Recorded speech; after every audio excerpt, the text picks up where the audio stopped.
திரும்பி வாங்குறதா என்ன கறியெல்லாம் சாப்பிடுவீங்க? பூனை சாப்பிடுவீங்களா? பூனைலாம் நீங்கள் நாய்க்கிறீங்க, பூனைகளுக்கு பிள்ளை சாப்பிட வைப்பாங்க. சாப்பிடுவாங்க. நம்மளவர் என்ன சொல்லியிருக்காருன்னா, பூனைக்கறி சாப்பிட்டா வயிற்றுக்கு நல்லதுன்னு சொல்லியிருக்காரு. அது நான் 2 பூனை வைத்தேன், பூனையை காணும். எங்கே போச்சுன்னு தெரியல. நீங்கள் என்ன நினைக்கிறீங்க அதை பற்றி? எஸ்கேபியில் 2 பூனை வளர்த்தேன், நானே காணும்.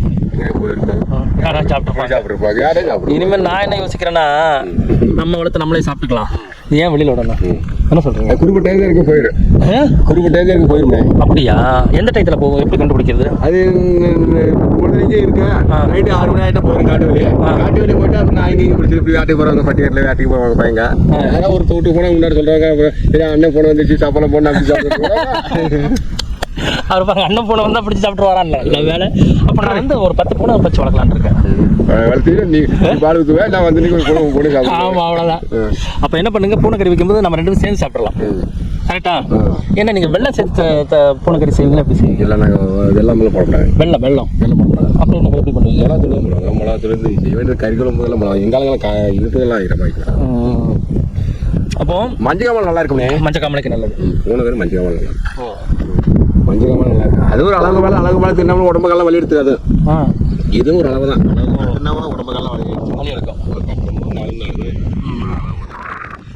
ஆக்சுவலாக நம்மாழ்வார் உங்களுக்கு தெரியும், இயற்கை விவசாயம் அதை பண்ண சொன்னார். இயற்கை விவசாயம் போரெல்லாம் போடாமல் விவசாயம் பண்ண சொன்னார்.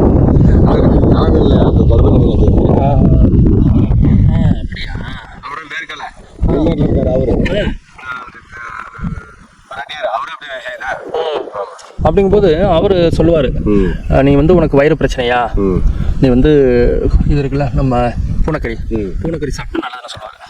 ஆனால் அரசாங்கம் என்ன சொல்லுதுன்னு தெரியல. பூனைக்கறி சாப்பிடலாமா கூடாதா, பிடிக்கலாமான்னு தெரியல. ஏதோ கண்டு காணாம போவாங்க, ரொம்ப வெயில போக மாட்டாங்க. நிறைய முன்னாடி மாதிரிலாம் போகிறது இல்லை. வேட்டைக்கெல்லாம் போகிறது இல்லையா? வேட்டையெல்லாம் ரொம்ப போக மாட்டாங்க. முன்னாடி தான் போயிட்டு இருந்தாங்க. போவாங்க, இப்போ தெரியாமல் போவாங்க. அதிகமாக போக மாட்டாங்க. முதல்ல இல்லை போகிறதில்ல. சாமி எப்போ கும்பிடுவீங்க? எங்களுதான். எங்களுது பெருமாளுக்கு மாலை போடுவோம். வருஷம் 2 வருஷம் ஒருத்தர் மாலை போடுவான். பாரியா திருவிழா போடுவாங்க, அவங்க ஊரில் போடுவாங்க. இங்கே என்ன தெய்வம்? குலதெய்வம் கோயில்? பெருமாள் கோயில். எங்கே இருக்குது? எங்களுக்கு இங்கே இருக்குது பெருமாள் சுக்காமலே இருக்குது. எங்களுக்கு ஒரு பெருமாள் இருக்குல்ல. ஆமாம். உலகத்தை வந்து இந்த பெருமாள் முருகன் அதுலாம் எல்லாம் கொஞ்சம் எல்லா ஜாதியுமே. நீங்கள் அந்த மாடுலாம் விடுவீங்களா? அதே விடுவீங்க? மூக்கு நகர் இல்லாமல் மாடு வச்சுருப்பான். மாடு. ஆமாம். அது இது பண்ணுவீங்க. அது வந்து பொங்கம் போய் வைக்காது ஓட்ட விடுவாங்க. ஒரு கிராஸ் மாதிரி விடுவாங்க. எங்காலங்க வந்து நவைகள்லாம் விட மாட்டாங்க. இது எலும்பிச்சாம்பலாம் ஒரு போவாங்க, ஒரு திருவிழாவுக்கு போகிறாங்களா அவன் சொல்லுவாங்க, அப்போ வந்து எலும்பிச்சாம்பளம் கொடுத்தாங்க. அவருக்கு ஒரு பொழுதுபோக்கு மாதிரி பெருமாளுக்கு எப்படி செய்யறாங்க, அங்கே கூப்பிட்றாங்க போவாங்க. அந்த மாதிரி பண்ணுவாங்க. பரவாயில்ல. ஆக்சுவலாக எங்கள் ஏரியாவில் வந்து இந்த ஏரியாவில் வந்து தொட்டிய நாயக்கர்கள் இருக்காங்க. தொட்டிய நாயக்கர் தானே? தொட்டிய நாயக்கர்கள் இருக்காங்க. இவங்க வந்து என்னன்னா, இவங்க யாருமே சரக்கு சாப்பிட மாட்டாங்க.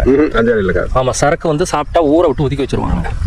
அது இல்லாமல் இவங்க வந்து ஒரு காலத்தில் இவங்க வீடு எல்லாமே எப்படி இருக்கும் அப்படின்னா, இந்த ரவுண்டாக இருக்கும் கோயில் வீடு. ஆமாம், இவங்க கோயிலெலாம் இப்போ அப்படி தான் இருக்குது. ஒரு நாள் உங்களுக்கு காட்டுறேன், கோயில் வீடு காட்டுறேன்.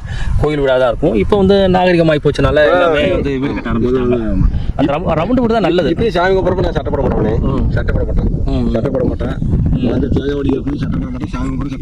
வெளியில நீங்க உங்களோட பள்ளினால அது சட்டப்பட்டு இல்லை, சாமி கும்பிட்றப்ப சட்டப்பட மாட்டேன். புரியுது. அப்போ இவங்களெல்லாம் நீங்கள் இங்கே வந்தீங்கன்னா நான் பார்க்கலாம். நாய்க்கர் பேர் என்ன? என் பேர் ரங்கசாமி. ரங்கசாமி நாய்க்கர். அவர் வந்தால் நீங்கள் இங்கே பார்க்கலாம், அவர்கிட்ட பேசலாம்.